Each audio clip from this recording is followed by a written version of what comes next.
Welcome back everyone, आप सभी का फिर से स्वागत है आर के कॉम्पिटिटिव की इस नई वीडियो में। आज की इस वीडियो में आप देखेंगे 28 से 30 अप्रैल 2021 के कुछ मोस्ट इंपॉर्टेंट करंट अफेयर के क्वेश्चंस को और उनसे जुड़े हुए कुछ फैक्ट्स को भी, जो कि काफ़ी इंपॉर्टेंट है।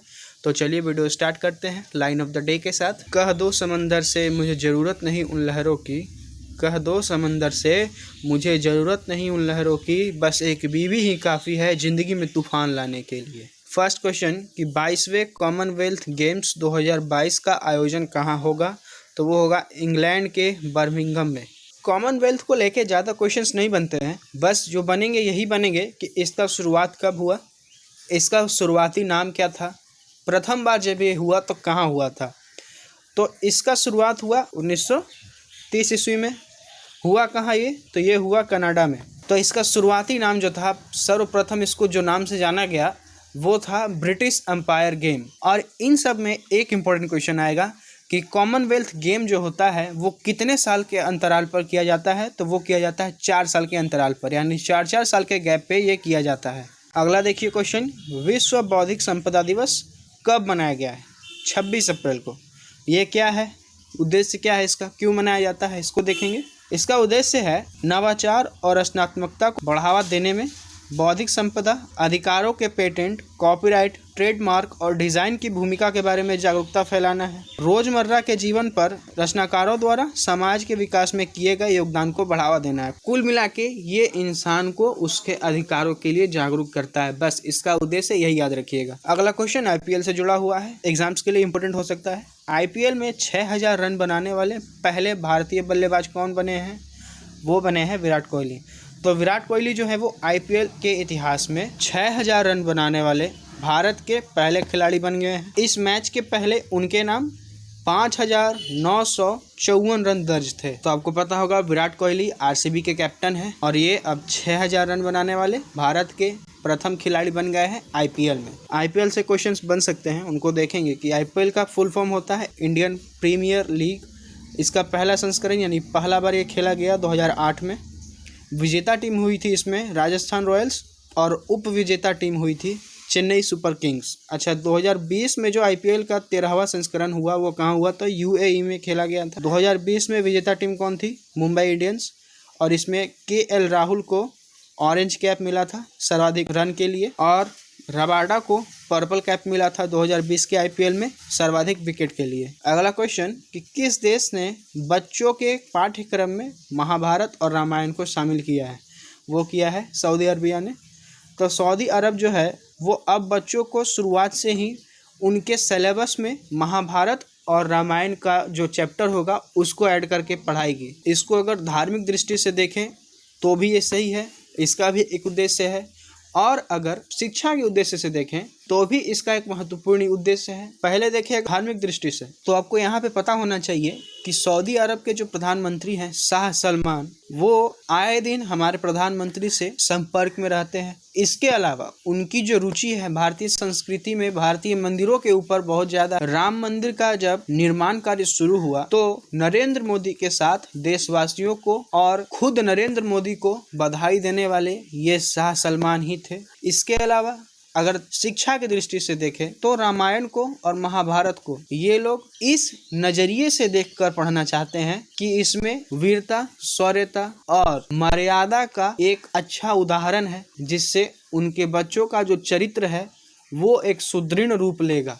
मूल रूप से उद्देश्य इन लोगों का यही है। अच्छा, महाभारत और रामायण से भी क्वेश्चंस बनते हैं, उनको देखेंगे कि महाभारत का दूसरा नाम क्या है? तो वो जय संहिता इसका नाम है।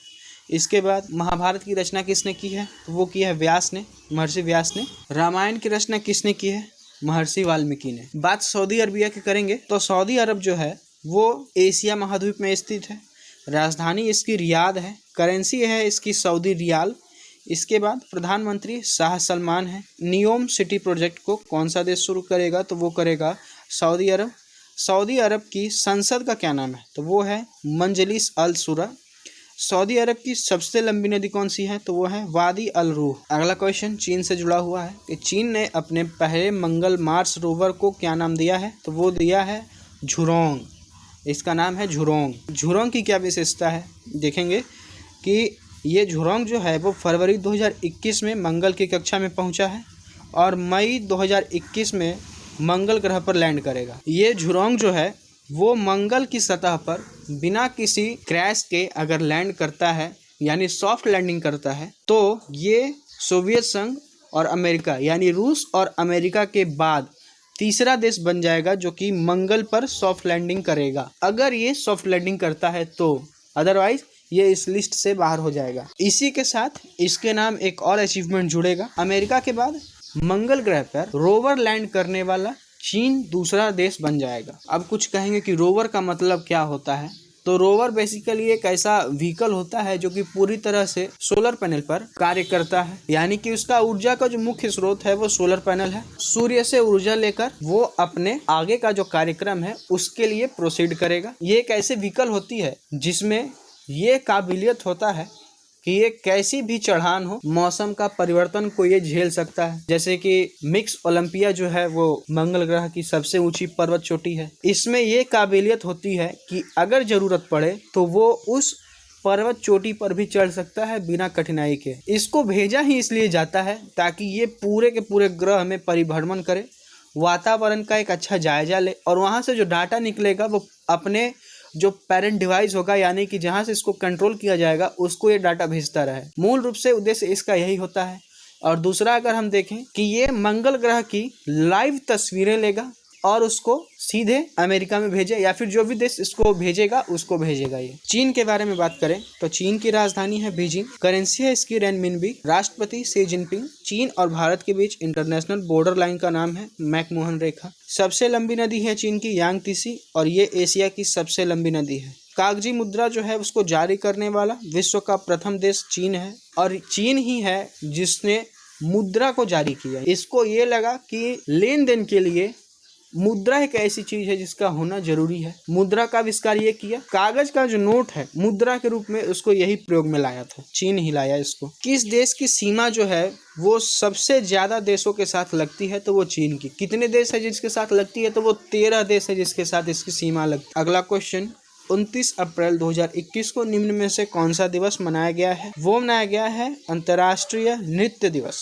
इसको मनाती है अंतर्राष्ट्रीय रंगमंच संस्थान की नृत्य समिति और इसका मुख्य उद्देश्य अगर आप देखेंगे तो वो होगा कि नृत्य के क्षेत्र में जो नए कलाकार होते हैं, यानी कि जो लोग बिगिनर होते हैं, उनको नृत्य के प्रति मोटिवेट करेंगे ये लोग इस उत्सव के द्वारा, इस दिवस के द्वारा। आप एक चीज देखेंगे कि अगर आप कुछ नया शुरुआत करें, आप में शुरुआत में तो काफ़ी जोश रहेगा, लेकिन जैसे जैसे जैसे जैसे आप आगे की ओर बढ़ेंगे आप देखेंगे कि आप में वो जोश थोड़ा कम होते जाता है। यही चीज़ डांस में भी अप्लाई होता है।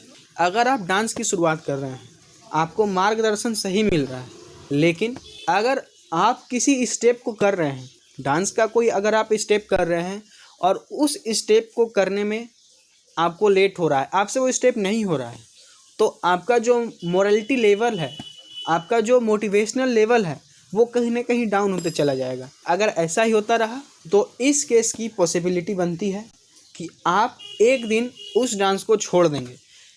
इसी पॉसिबिलिटी को ख़त्म करने के लिए ये जो दिवस है, ये जो उत्सव है, इसको मनाया जाता है ताकि जो नए कलाकार हैं उनके मन में एक हेजिटेशन बोल के ना रहे कि हमसे ये नहीं हो पाएगा, हम डांस नहीं कर सकते हैं। मूल रूप से उद्देश्य यही है। जो डांस के महारथी हैं उनको सम्मानित करने के लिए ये दिवस भी मनाया जाता है। तो आज के वीडियो के लिए बस इतना ही।